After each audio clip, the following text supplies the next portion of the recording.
And we got that valve cover just sitting pretty, just giving it some sunshine so it can cure perfectly fine. On today's video, we have to get rid of the old gasket material that's on this head, and there's a few methods you can do this online, but I'll show you the method that I'm gonna do, and anybody can do this at home for cheap, so keep watching. Alright guys, whenever you remove your engine head from the vehicle, there's always going to be a layer of material here that came off from the head gasket, and you can't just reinstall the head back onto the short block of the vehicle, because these old gasket materials here are going to prevent the cylinder from sealing properly. So there's a few ways you guys can do it, and I'm going to discuss some of the few ways, and I'm going to show you the way I'm doing it right here as a do-it-yourself way to clean the head. If you're doing this professionally, what you're gonna do, you're gonna take this whole head to the machine shop, and the machine shop just takes it under a machine that has a big circulating blade here, a CNC, and it's just gonna clean off a couple thousandths of an inch of material.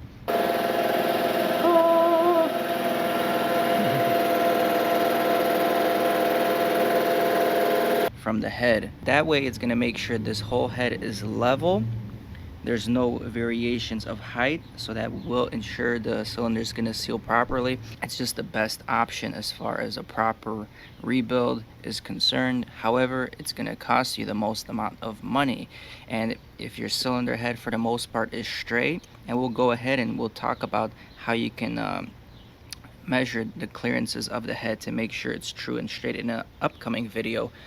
But yeah, that's your first option, guys. Your second option is going to be something like this. You're gonna take a razor blade, and while the razor blade is nice and flat, you don't wanna angle the razor blade and push against the metal, because that can scar the metal and cause pitting inside of it, and you're gonna have problems with sealing. But what you want to do is simply keep it straight, put some light pressure on it, and you're gonna go back and forth on the whole block. And the smoother it is, that just shows you that more of the contamination is getting removed. So that's gonna be the first step. Once you guys got majority of the gasket off, such as we have the gasket off on this cylinder and this cylinder, we already removed it. So the last two cylinders here, I'm gonna do it right now on camera. Once you guys do the blade, what you want to do is take a scuff pad, and with the scuff pad just run it across the cylinders as well. Try to keep firm pressure on it, try to keep it even for the most part. Right now I'm using just the old scuff pad, but once we finish doing this with the blade, we're gonna take a new scuff pad and do the whole cylinder head. Now, even though I did the scuff pad, it's still not perfect. There's still some signs of material there. Even though I can't really feel it, it's gonna be much better than before.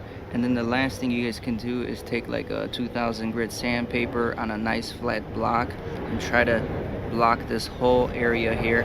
The bigger the block, the better, the more even the sanding will be, and you guys won't cause problems with the height, the deck height.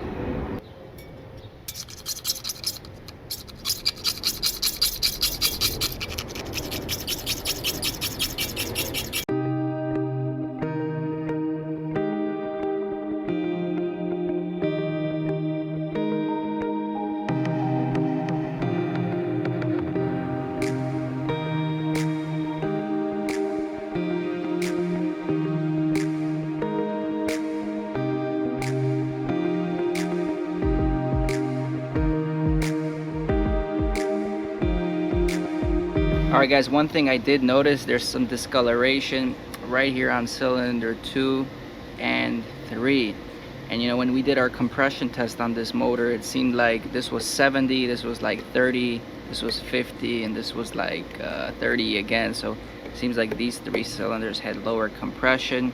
I'm curious if this means that the head gasket was bad right around this area right here, and it was seeping antifreeze through. I mean, I could be completely wrong on this, and this might be just dirty, but I didn't notice cylinder 1 and 4 had much of this discoloration right over here. Maybe blow by, who knows. But at this point, guys, take our scuff pad and we're just gonna run it through the cylinder head here just lightly. Again, this scuff pad is pretty old, so it doesn't really do its job properly, but we just want to get the general dirt off at this point.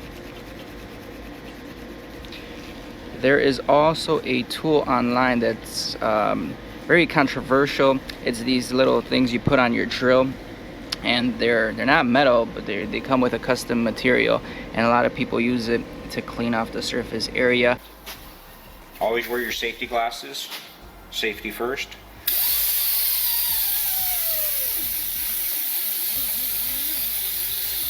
And they do work good. However, because they have a high risk of actually cutting the material down too much in a certain area, a lot of people don't recommend that way of cleaning off the head surface. I'm sure shops do it and stuff on the fly, mechanics do it on the fly because they don't really care, and it might work, you know.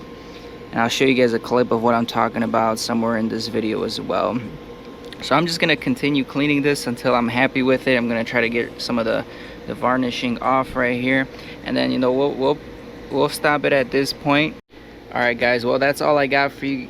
This is how she cleaned up after the scuff pad.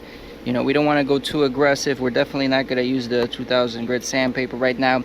At this point, guys, with me being a noob in engine rebuilding and everything I'm doing here, I want you guys that have experience to comment down below. Am I doing this correctly? Is leaving these minute little imperfections a problem before installing a new head gasket, for example? Is this really gonna have to get cleaned up? Again, we don't know if the head is true. We haven't checked that. We will check that on the next video, but let's say the head is true. What then? Anyway, thanks for watching. Appreciate it. Comment down below and we'll see you on the next video. I ain't here for the money, I ain't here for the fame. Though it might be nice to own a jet plane, I'ma do it all for you. Come along and see it's true.